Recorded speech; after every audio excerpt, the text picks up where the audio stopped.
plenary session.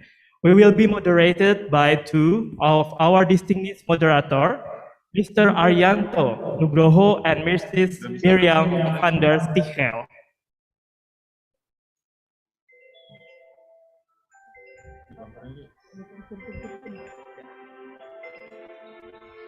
We will also have three outstanding panelists who will guide us towards today's discussion. They are Hien Nguyen, the Program Officer of Women Integrating Trade and Corporate Hegemony, or WITCH. And last but not least, we will have Vijay Prashad, the Executive Director of Tricontinental Institute for Social Research. Ladies and gentlemen, distinguished delegates, please welcome our moderators and panelists. Mr. and Mrs. Panelist and Moderator, the floor and screen are yours.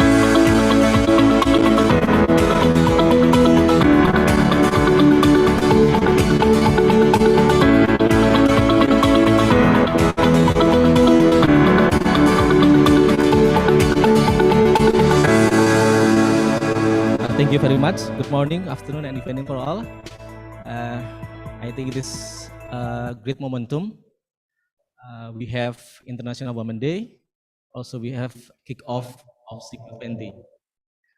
But before we start with this important issue or important topic, I will invite all of the audience in this forum, all of the audience in the Zoom, to raising our spirit.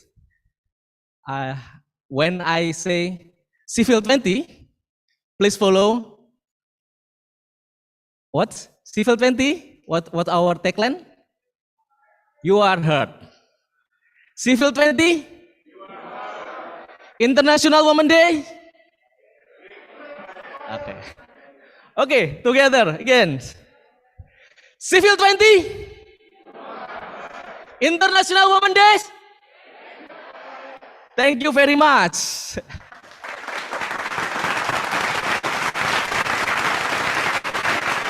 Okay, thank you.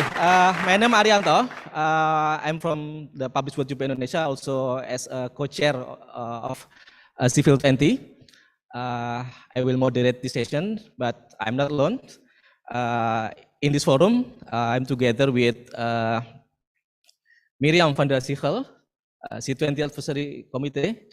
Good afternoon or good morning for you, Miriam. Good afternoon and good morning. Thank you. And please introduce yourself to the audience, please, Miriam. Yes. Yes, thank you very much. Well, good afternoon, everybody. Indeed, it's a very important day for civil society 20 and because of course it's Women's Day. I'm at SOMO, which is Center for Research on Multinationals, and I've been participating in the C20, I think, for about 10 years. So I'm extremely happy to see you all there and that we can celebrate this day. But I think we have not have that much time, so I will leave it again. And probably, Arianto, should we already start invite the speakers to speak? Okay, thank you, Miriam. And as Maftu mentioned before, that several big challenges, not for G20, but also for Civil 20, have to be addressed, particularly on this big momentum, International Women's Day, and also kick-off of Civil 20. And in this session, we have two speakers with two topics that I think this is our challenge in the world. And we have two speakers. One is Hien Nguyen from APWLD with the topic, the International Women's Day, what will be the G20 agenda. But in this session, Miriam will lead us to moderate this discussion. Miriam, Yes, over to you. Okay, thank you very much. Indeed, it is today Women's Day, and it's not only about against discrimination and abusive practices, but it's also very much to promote women's talents, women's views, women's contribution to society and the many challenges. And I think our next speaker is also Program Officer of Women Integrating Trade and Corporate Hegemony. It's called in abbreviated WITCH from the Asian Forum on Women on Law and Development. So we really very much look forward to hear her, how she sees what should be on the G20 agenda, not only what is on the agenda, but I'm sure she will tell us what should be on the agenda. So the floor is yours.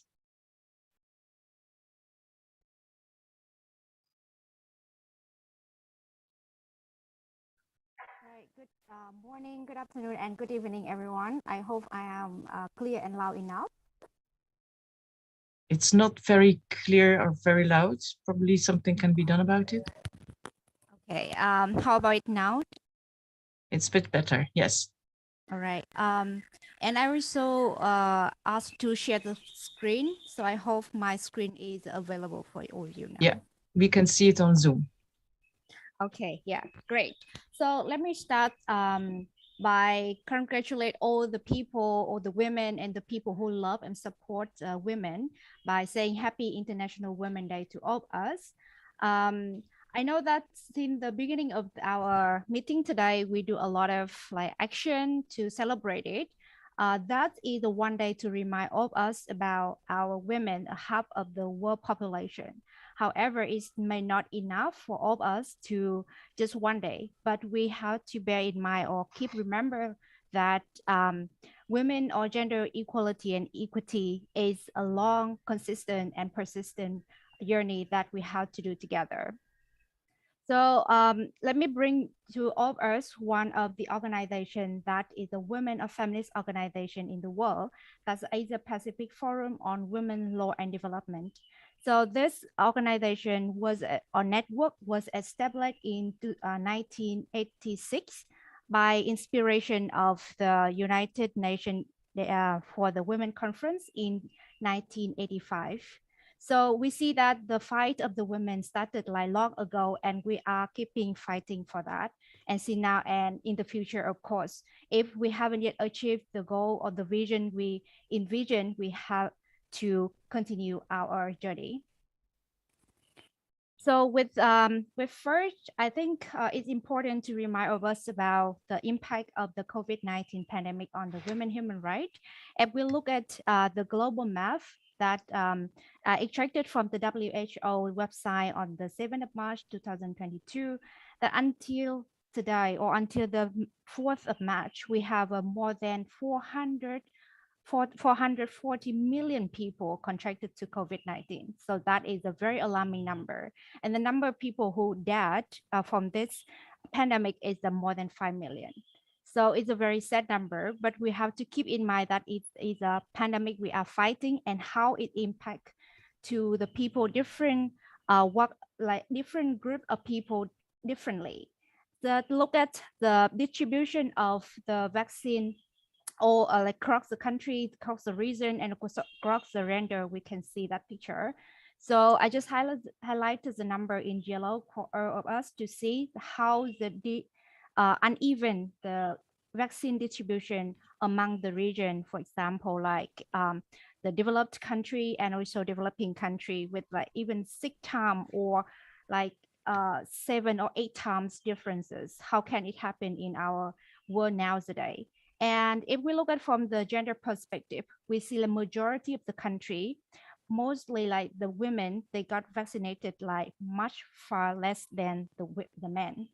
So what we can do for this today is look at what is the impact of the pandemic on the women to see that what the aspect we have to tackle in this G20 meeting to discuss further and to find a solution for that. So first of all, from the economic perspective, that is the loss of the livelihood, incomes, and increase indebtedness. So that according to the ILO, we know that there are more than 23.6 million of the job loss for the women, and accounting to the second quarter of 2020, and only 4.5 million recover from that job loss, while for the men job is about 26 million loss. However, most of the job get recovered. So we see that recovery for the job for women are very much lower than the men. And from the health perspective, we can see that women are facing the lack of the access to the health facility, testing, and also treatment, and personal protective equipment, and lack of vaccine, lack of information dissemination on COVID in the accessible languages. I think it's not new to all of us, but we have to really take this or add use the logo or slogan of our C20, like you are heard. This number have to be recorded and have to be discussed, and most importantly, find a solution for it. And the third aspect of it is about land and natural resources. So the disruption of the traditional and community-based food production system increase the food insecurity. Why that happened, and it more severe during the COVID pandemic, because like many community, they have to, the most livelihood for them is the farming, and now during the lockdown, during the travel restriction, they only can lock themselves at home, right? It's not the solution, and they have to, so like they have to suffer from the starving, from this like hunger. That is something we have to be noticed. And the last point I want to talk about the peace, security. So the peace, like the threatened peace and security at every level, from the gender-based violence to state violence and repression. So it's not really kind of like the straight picture for many of us experience that in many countries, the voices of people, the freedom expression get more concerned or under the threat by many like different measure the government or state put it under the name of the COVID measure. So two things, but putting in one name to really kind of like make the life of the people or the civil society or the voices of people being not heard, as it is say. Um, Even like I just highlight 4 points, but I would like to say that these kind of like existing problem or uh, challenges not really kind of like started or end by the pandemic control, but they are existing and they keep continuing existing and being worse during the pandemic. And if we do not do anything, this like G20 is like very important opportunity for us to bring this issue to discuss. And I want to mention, beside those aspects I just mentioned before, there are some other things we also need to note it. The first about the rising militarization and economic capture. What I want to mention here is about the tension across the region and also different part of the world now, as our chair just share about like what happened in Yemen, in also in Ukraine and many other parts in the world. The second issues about the inequalities in income in while raising levels of poverty. I think it's not really kind of like surprising when we know that like 10 richest men doubled their wealth during the pandemic, while most 99% of our population get worse or lost our income because of the pandemic. And the next point I want to mention about a debt pandemic. So the call for the free debt or debt cancellation becoming like stronger among the developing country, because the debt, many like international financial institution, they give money for developing country, or they name the support developing country by giving money, but it more in the form of loans rather than grants. So it just make or accumulate the debt for developing country more severe.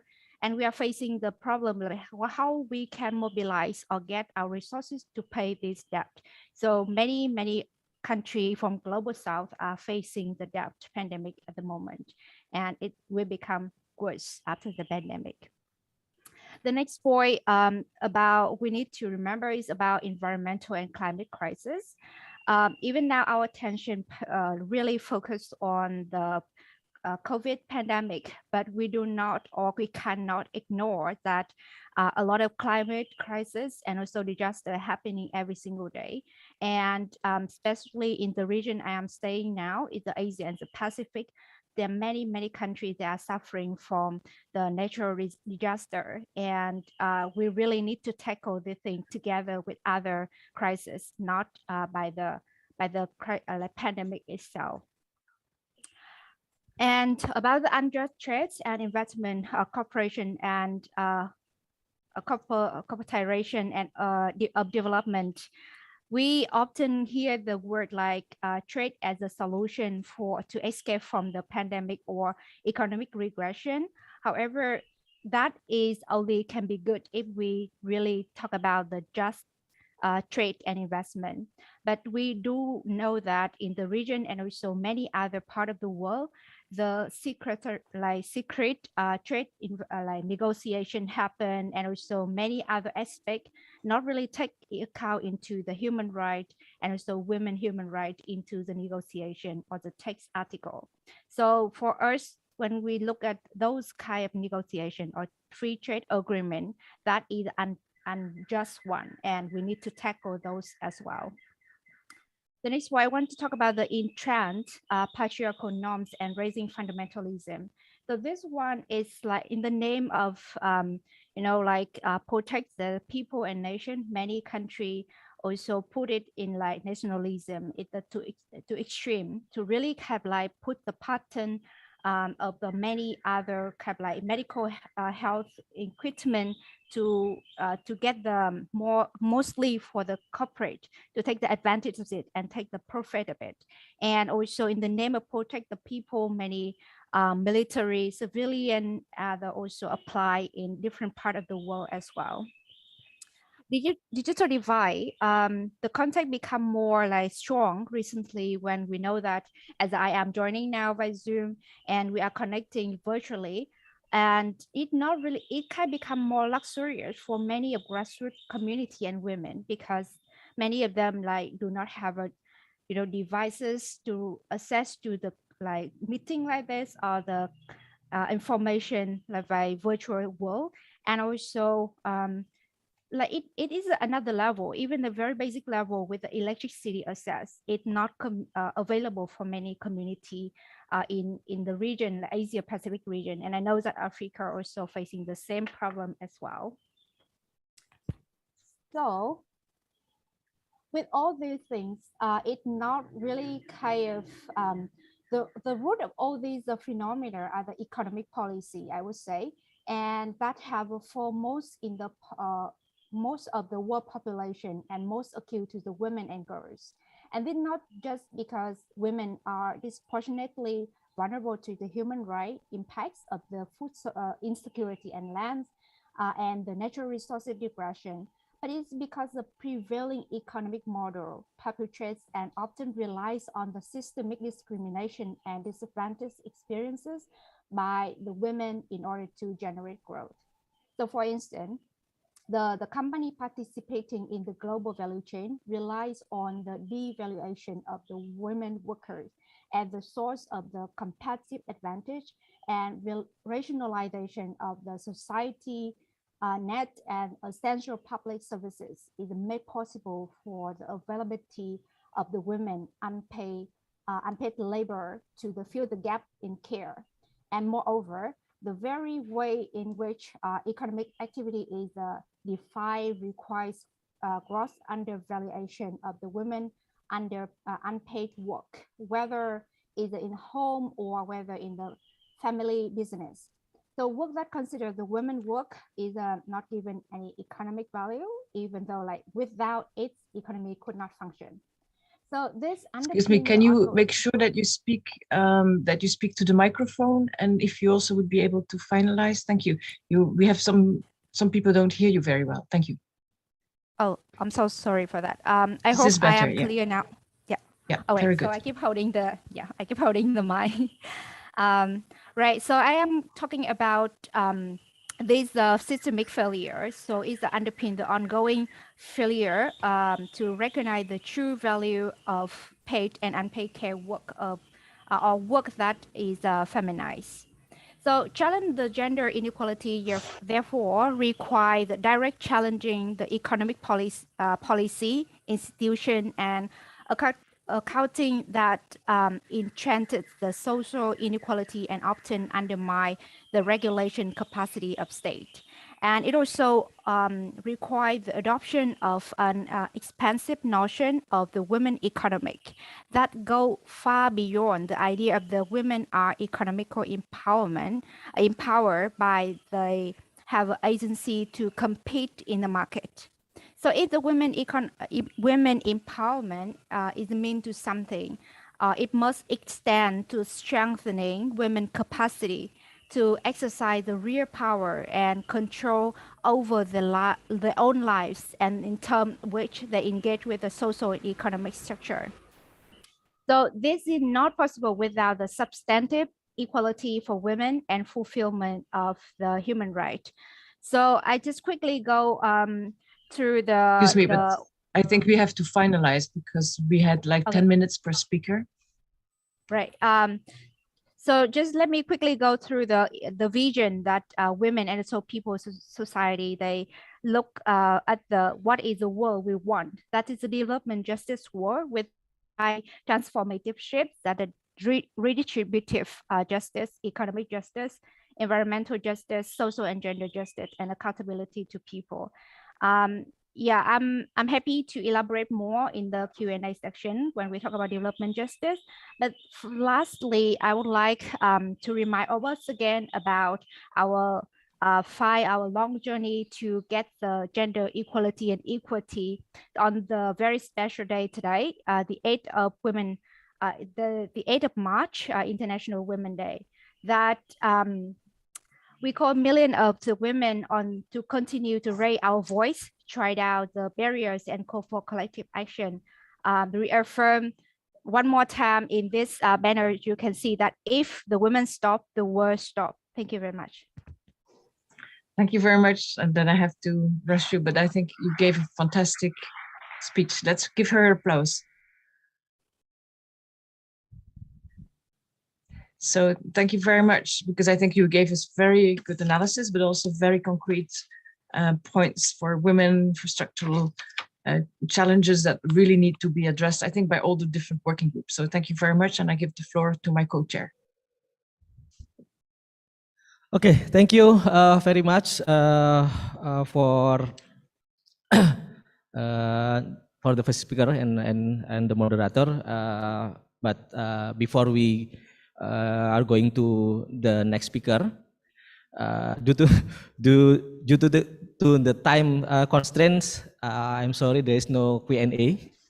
But if all of the delegates are welcome to be able to provide suggestions, input, comment, message, please write in the Zoom if you have any concerns regarding this topic. Thank you. And I think we have to go to the next speaker. We have Vijay Prasas, the Executive Director of Tricontinental, and of course, big thanks and appreciate for Vijay on effort and commitment for this forum. We know that it is still early morning, maybe still at 3 or 4 a.m. in your place, Vijay, but we are very thank you and big appreciate for joining in this forum. I think this topic is very important, ongoing in the context of the impact of pandemic in the global context, and of course, particularly in the context of inequity. So the question is how the G20 will be address inequity in the global context and in the context of the end of the pandemic. And I will give time to Vijay, and maybe you could give us your perspective, your knowledge, and also your experience on this topic. Over to you, Vijay.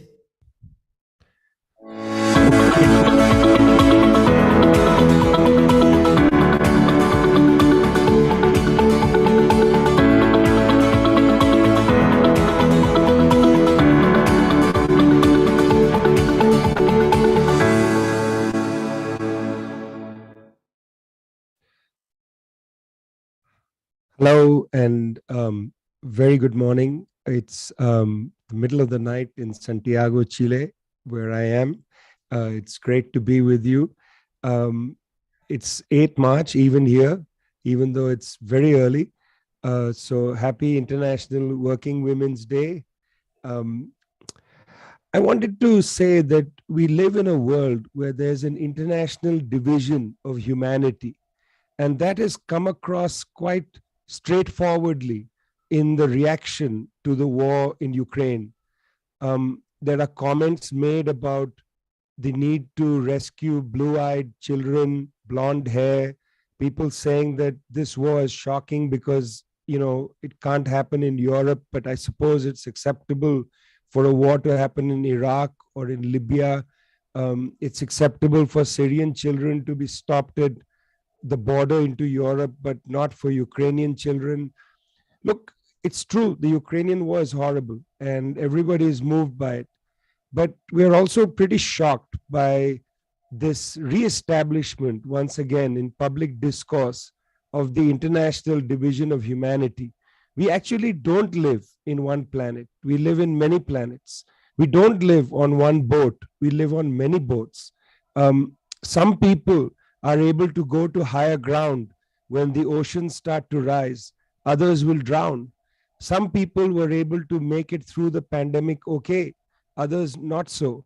This global or international division of humanity is a real thing.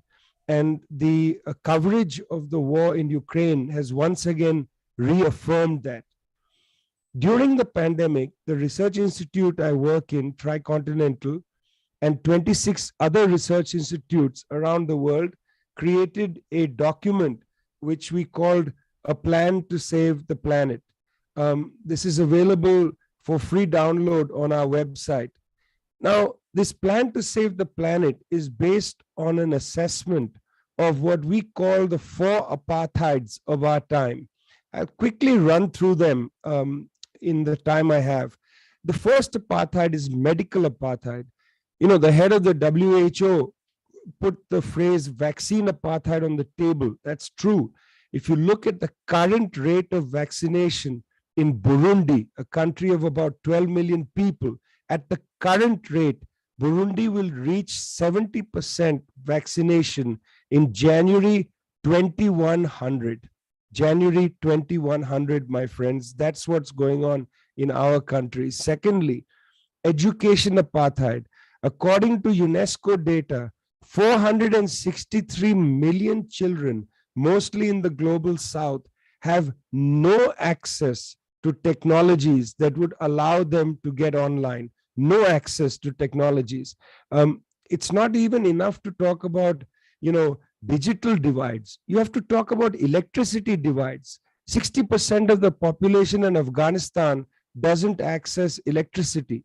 Very many parts of the world, electricity comes only for a few hours a day. So the UN says 463 million children, mind you, not people, children, have no access to technologies to get them online. You had a pandemic 2 years and so on. 1.5 billion children had their schooling impacted as a result of the pandemic. The third apartheid is food apartheid. Look, we look carefully again at UN numbers. 2.7 billion people unsure about where they're going to get their food. There are about 7.9 billion people in the world. The world produces enough food for 14 billion people. That's almost twice the amount of food necessary. I know there's an enormous amount of food waste.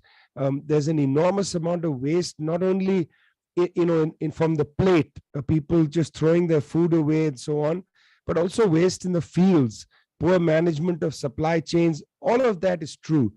But the real reason why there's hunger in the world is people don't have money in their hands. There's food available. There are people who are hungry. But what prevents people who are hungry from eating is that they don't have money. That's a moral quandary for people. That's part of this international division of humanity. That's the third apartheid. The fourth apartheid is money apartheid. Look, many of our countries can't advance any kind of human agenda because we simply don't have the funds. We get squeezed by the International Monetary Fund. We get squeezed by lending agencies, the Paris Group, the London Group, and so on. You know, some studies suggest that the external debt in developing nations is about $11 trillion. Okay, that's a lot of money, $11 trillion. Each year, the debt servicing is about 4 trillion. That's a lot of money. Some countries during the pandemic spent more to service their debt than they did on medical care. I mean, it's unfathomable, unbelievable that countries were being made to pay off their debt at a time of a great emergency. It tells you a little bit about the moral bankruptcy of our money system. But here's the interesting thing. We discovered, looking at this, that almost $40 trillion is sitting in illicit tax havens. $40 trillion. That's 4 times the external debt of the developing countries. This is money apartheid. You know, people keep saying there's no resources to do this, there's no resources to do that. Meanwhile, central banks during the pandemic created trillions of dollars out of thin air, and this money sits in illicit tax havens. There's good reason it's called an illicit tax haven. Illicit, basically illegal. It's a polite way of talking about it being illegal. It's about time the world took a hold of this unproductive money and brought it into productive use, so that we can, you know, change the situation where 463 a million children don't have access to any devices, technologies to get them online. This is a pretty miserable situation that I've painted for you. And, you know, in our document, the Plan to Save the Planet, there's a lot of misery that starts it. But as you get into the proposals, it's pretty straightforward. You know, we decided not to, you know, beat around the bush and talk about inclusive capitalism and humane capitalism and this, that, and the other. And let's talk about the actual things that people need. You know, today's 8M, International Women's Day. Let's talk about a simple thing which we have in our plan, which is why not have more working women, more working class women be in positions, nominated into high positions in places like the G20. You know, why are people always, even myself, speaking for working class women? Let's have more of them nominated to positions of high influence. You know, why can't we in all our countries have paid paternal leave? Why isn't that just an established thing that we have? In Kerala, the state of Kerala in India, where I'm from, 4 million women belong to the cooperative called Kudumbushri, which during the pandemic pivoted from making preserved foods, pickles and so on, to making masks and sanitizers and so on. Cooperatives like Kudumbushri struggle to raise credit. We should have them be first in line to get credit, and not failing multinational corporations that feed off the trough of public finance in order to keep them going. You know, they keep saying too big to fail. You know what's too big to fail? Humanity is too big to fail. Kudumbushri should be ahead of the queue, ahead of the big multinational corporations whose CEOs are the true oligarchs of the world system, have been taking so much of the surplus wealth to, I don't know what they do. They buy islands in the Caribbean, they buy 8 or 9 houses and so on. 22 of the richest men in the world, Oxfam tells us, have more money than all the women in Africa. 22 of the richest men, Oxfam tells us, has more money, has more wealth than all the women in Africa. Kudumbushri should be ahead of these failed multinational corporations when it comes to getting credit lines. There's a lot of work we have to do, my friends, a lot of work. We have to think again about what we mean by being human in the world. To be human isn't to have a lot of cash in your pocket. To be human isn't to have blue eyes and blonde hair. As far as I understand, to be human is to be all of us at this meeting here, all of us who in some ways are struggling to make the world a better place. We need to break the international division of humanity. We need to set it aside. We need to make it history. Let's make a pledge to ask the G20 to take texts like a plan to save the planet, have the United Nations constitute a special session where we can discuss some of these issues quite seriously. Let's not put aside these ideas as utopian. What's utopian is the world we live in today, this free market capitalism, which keeps promising to solve problems but solves nothing. That's utopian. Our ideas are realistic. Our ideas can actually make the world a better place. Our ideas can actually break the international division of humanity. Thanks a lot. Okay, give an applause. Yes.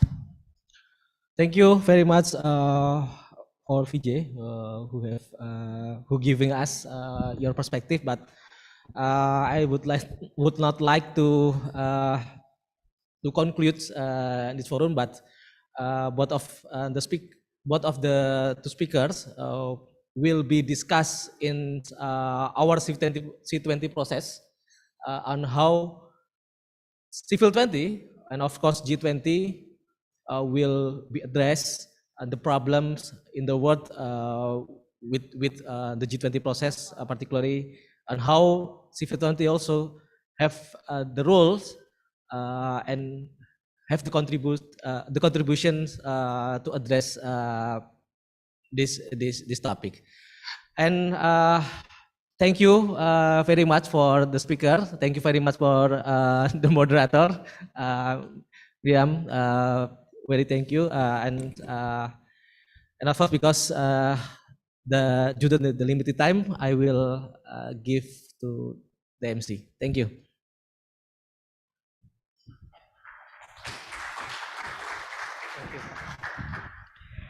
Let's give a round of applause to our moderator and panelists today. All right, Kabila and all the participants virtually and physically, let's move on to the next session. I believe everyone has been looking forward to the next session as well. So we would like to invite all online and offline participants to go to their designated working group rooms. The committee will assist you as well outside. And for the online participants, please refer to the breakout rooms that you have assigned to and have registered to prior to this event. These sessions will run for 1 hour, and please come back to the plenary room after the side events has completed. Thank you very much, and see you in an hour.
Check.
Oke, teman-teman online, jika mendengar saya bicara, teman-teman tinggal pilih ya, mau ke grup yang mana, sudah ada di layar seharusnya.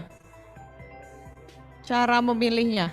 Oke, for virtual participants, please feel free to choose which working group you would like to be assigned to.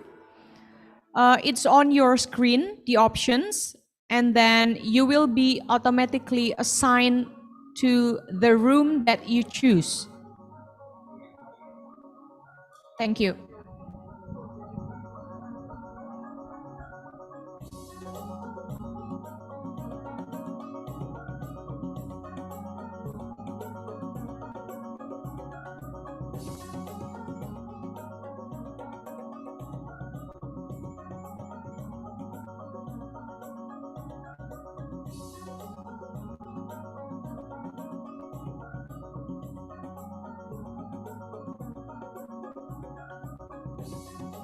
Nyebrang kemana? Emang nggak butuh info di health? Oh ya nggak apa-apa. Ya nggak apa-apa, nggak apa-apa. Pokoknya, oh iya, langsung aja. Halo. Oh hai, salam kenal. Saya maaf nggak pakai masker karena saya tadi lagi makan sebetulnya. Maaf ya. Salam kenal, saya Intan dari sekretariat. Balia, ya ampun nih. Orangnya sama sebetulnya.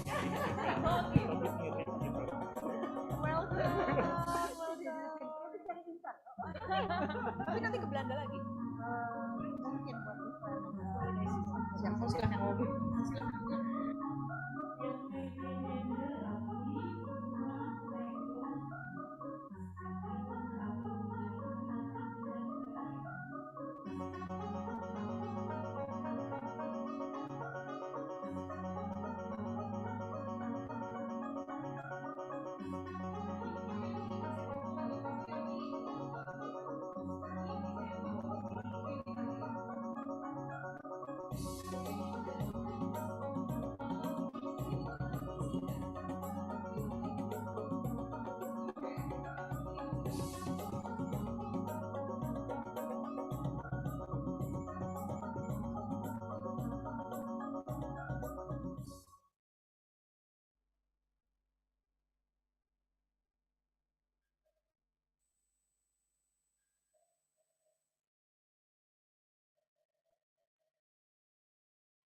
Distinguished delegates and participants, we would like to encourage you to join us back at the plenary room as we will proceed to the next session now. Thank you.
kan atau langsung? Langsung. Langsung, oke. Standby lagi ya di situ. Halo-halo aja.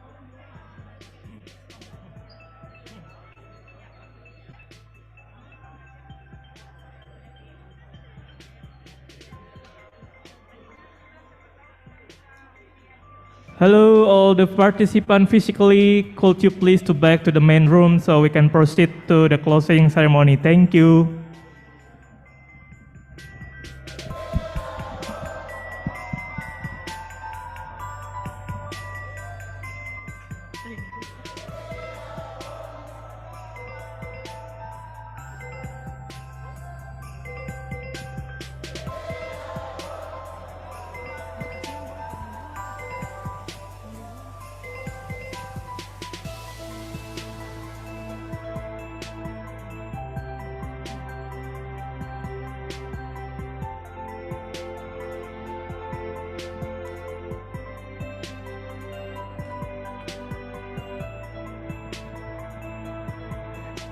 Gentle reminder again for all the participants physically, please join again to the main room so we can proceed to the next session. Thank you.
Distinguished delegates and participants, we are waiting for the offline participants to go back to the plenary room now, as we will proceed to the next session. Thank you.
Okay, hello again, all the delegates and participants.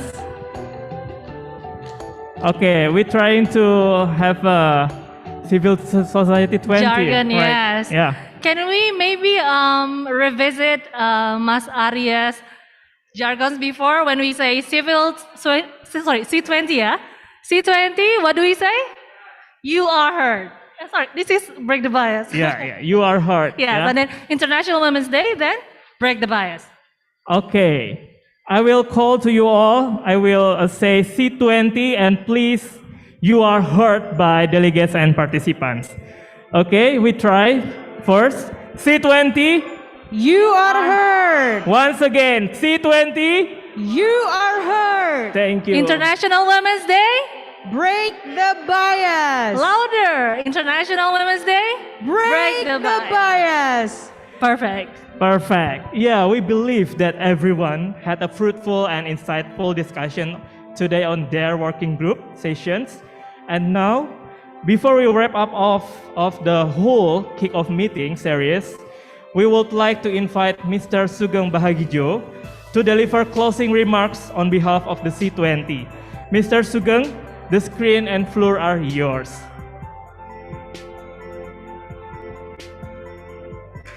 Give a warm applause for Mr. Sugeng.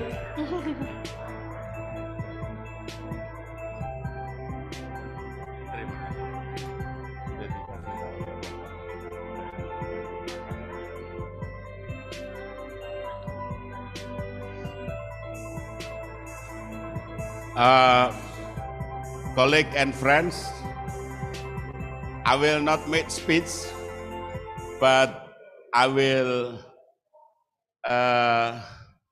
tell you a very short flashback. So it was 6 months ago when C20 started, very modest started. So we sent a survey to all of our colleagues, Indonesian colleagues, and asked them which topic they are interesting and which working group they want to be part of. So that's very modest beginnings. And then, so part of the answer is why we have 7 working groups, and you are actively participated in that working group is because that survey. So nobody force anybody to sit on certain working groups, and even though you can still chase your interest or your working groups. And second thing is that around 4 months ago or 6 months ago, oh yeah, I want also to appreciate our team at that time who launched the survey. May I ask Tatat, now working with Oxfam, to raise, please? Yeah. Thank you, Tatat. At the same time, we are starting to be invited by Ricardo, C20 Italia, for me to sit on the Troika, because Sugeng, next year is yours. Next year is Indonesia to be a host. So either you like or not, you should join. So I joined. Troika is composed of 3, the previous C20, Arab Saudi, and then the present last year, Italy C20, and the third is me. And then I have also to admit, which is I told many of Indonesian colleagues, that I've been in G20, C20 meeting several times. I went to Melbourne, Australian G20. I went to Turkey together with Maftu and many other friends. I did not come to Japan. I sent my colleague to go there because of some trouble schedule. But with all that modest and maybe peripheral beginning and experiences, I'm very grateful today that we are meeting today. We have met and worked for 2 days full, and I hope you enjoy the meeting. I hope you enjoy you met old and new friends. I hope you enjoy the collaboration, get to know each other, and also sharing the worry, sharing the concern, and so on and so forth.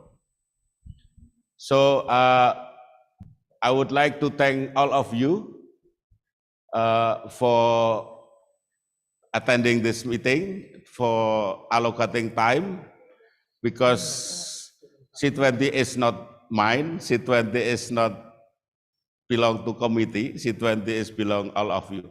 So applause to all of you.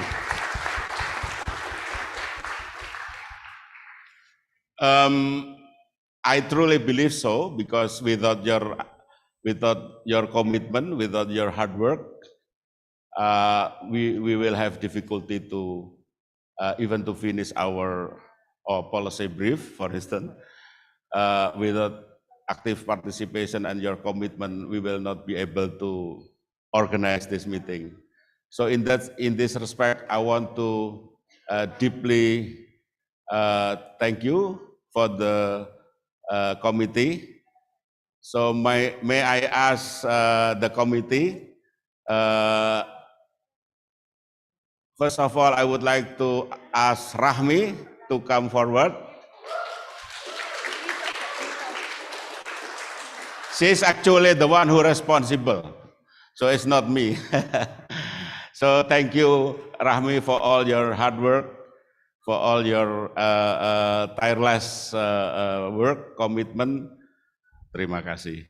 Yeah. And then also I want you also to recognize other committee. I want to request kindly Herni from Prakarsa. She is actually co-chair, but de facto she worked very much with secretariat to do fundraising, to talk to many friends outside and inside Indonesia. Herni? Herni is in online. Oh, Herni is still online, yeah. And then the third, I want to request Pak Maftuh and Ari to come forward with me. So they are the one who, revise the agenda, write the draft, and so on and so forth. So thank you for all your hard work. And then also, I would like to recognize the work of the communication team, Intan. So if you got email, if you got reminder, and maybe asking Intan, please come forward. Yeah, Intan. While me is colonial, Intan is the best of millennial. So she is working very fast. She is working. Thank you, Intan, for all. Yeah. So and then also I would like to ask come forward the one who. So Intan is in charge of website. Intan with the team communication are also in charge of many things in related to. I would like also to ask Bambang, please come forward, and your team, Bambang, and Leo, yeah, and the maybe you got information about logistic, so I would like to invite come forward Akila.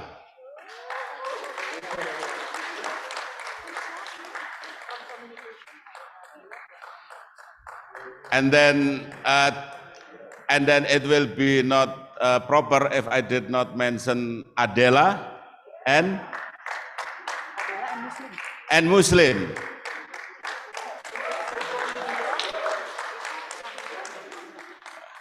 For our social media, can I ask Nabila and Angga?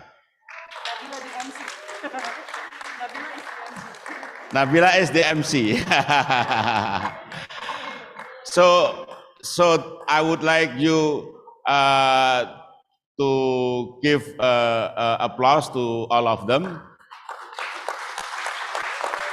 Thank you. Thank you very much. Yes. So basically, this is a small team to organize worldwide invitation. So for instance, Intan got a database from C20 Italy, more than 400 or 500 database across the world, and the communication also sent at the beginning as well as to the last notification. Actually, we have here also.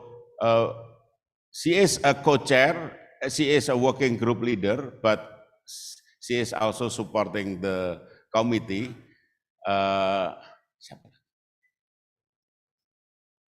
Yeah. And I would not be polite and proper if I did not say that, of course, this meeting will not happen also if we don't have a strong commitment and active participation from the leaders of working group. Can I ask all the leaders of working group to stand up, please? Mas Samsul is from the SDG. Lisa, and then Mika, yes. And then siapa? Fiona.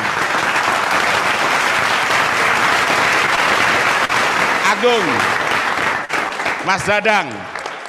Yeah. Okay. So, and then we have one leaders from working group, but she is not in person here today. She is online in Jakarta because her office was not, in person working method. So she is there. She is Imelda. Yes. Huh?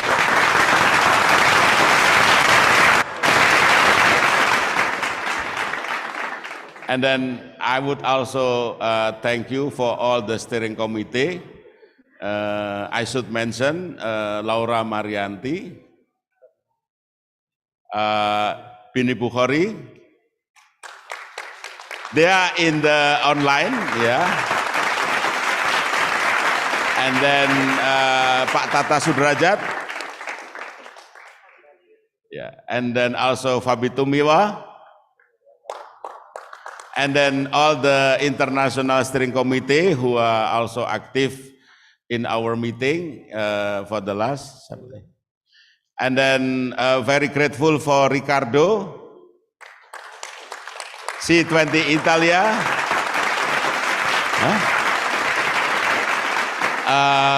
Also my thank you for Harsh Jaitli from Fani, India. So he will be the next C20. Thank you so much.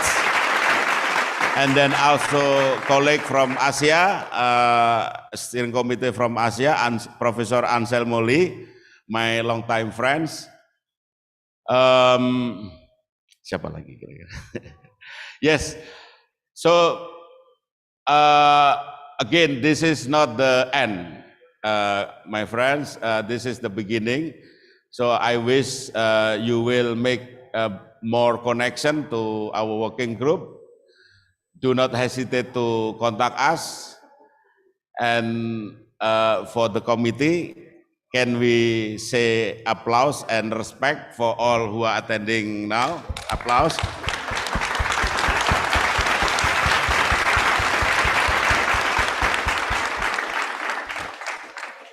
So that is my speech. So please do not reluctant or do not feel hesitate to contact us, to provide us any suggestion, any critique, because it is our commitment, I think, that we want to ensure that C20 is working in co-creation way, in participative way, and because we want to break the bias.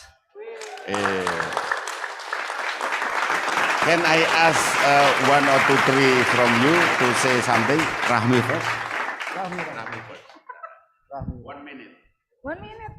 Half minute.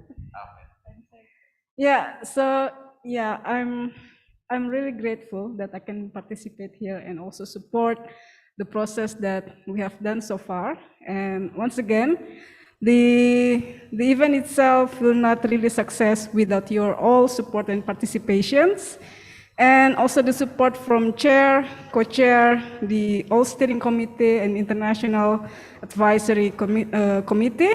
And for sure, the work hard from the all working groups are really important, yeah, to bring people's voices heard by the G20 leaders. And thank you so much for all your words.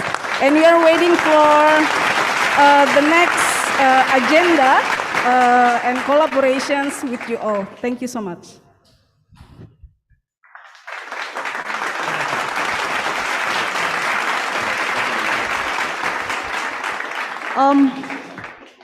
From communication, I would like, on behalf of the communication team here, would like to say thank you so much for all the cooperation, and we would like to apologize as well if we have, sent messages in short notice, or we might have requested something like in a short notice. We are very sorry about it, but we were doing it. It's because we want to make the best of our kickoff meetings.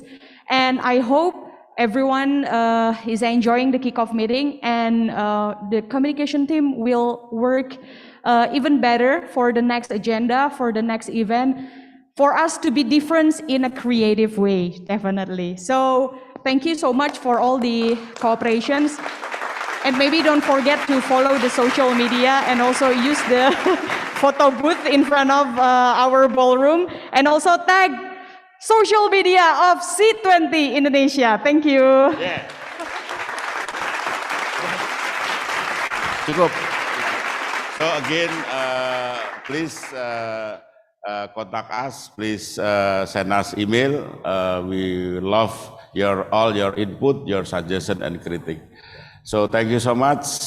Without you, C20 is nothing. Thank you so much. C20. You are heard. Break the bias. Thank you very much. Yeah. Makasih ya. Ya, makasih. Awas. Wow, what an intergeneration team of C20 Indonesia here from Mr. Sugeng Bahagijo to introduce all the team of the C20 Indonesia. This is a great moment that today that Mr. Bahagijo said that this is not the end. We still have another event, side event, and another discussion until the summit meeting of G20 next. Right. And what a fruitful session we had today, Nabila. Indeed. So we finally reached out the end of the today event and the entire C20 kickoff meeting. So on behalf of the committee, we would like to say thank you very much for all of the commitment, all of the delegates and participants who joined physically and also virtually on Zoom today and yesterday. So I'm Michael Maitimu. And I am Nabila Rahmani. Signing out. Stay safe, everyone. Thank you and see you around. Okay, so we have a photo session again. Okay. We would like to invite maybe all participants to stand up in front of the stage, maybe. Yes. Yeah, to have one photo session with all of us. Thank you.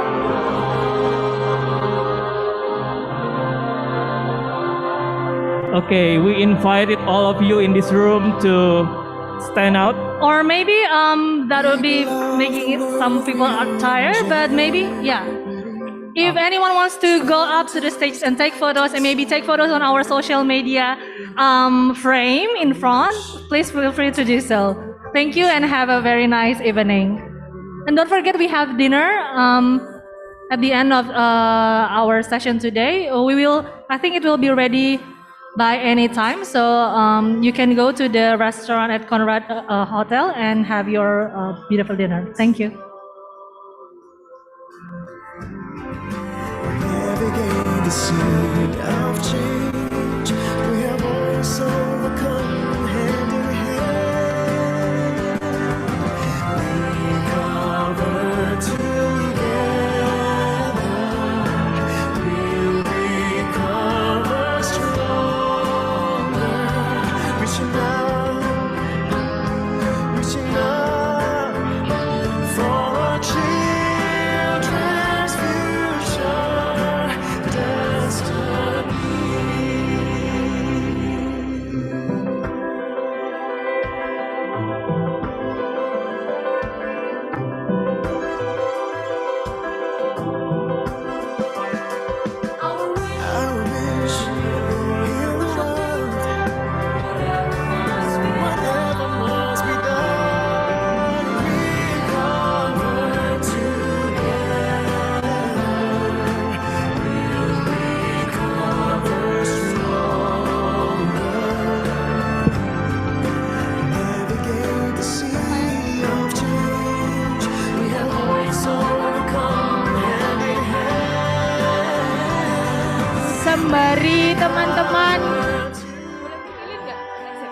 sembari teman-teman mempersiapkan diri untuk foto atau kembali ke roomnya masing-masing, mohon nama-nama yang saya sebutkan silahkan menuju ke meja registrasi ya untuk menyelesaikan beberapa hal terkait dengan kegiatan kick-off meeting.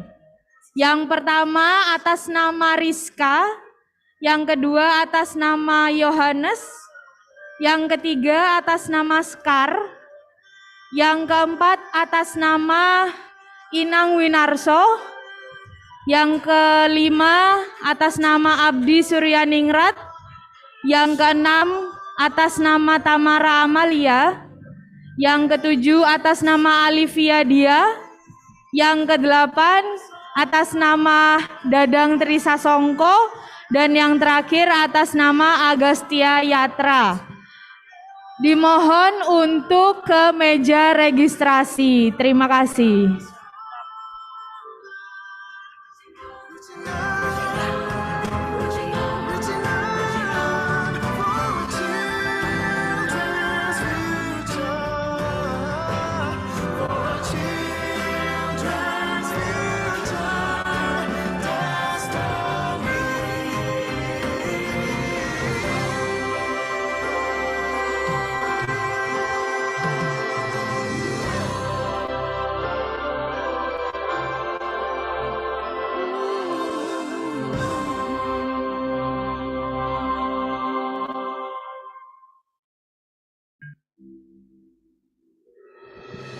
Untuk Bapak Ibu yang hadir offline, hari ini masih akan ada dinner ya, disediakan di restoran, di depan restoran tepatnya.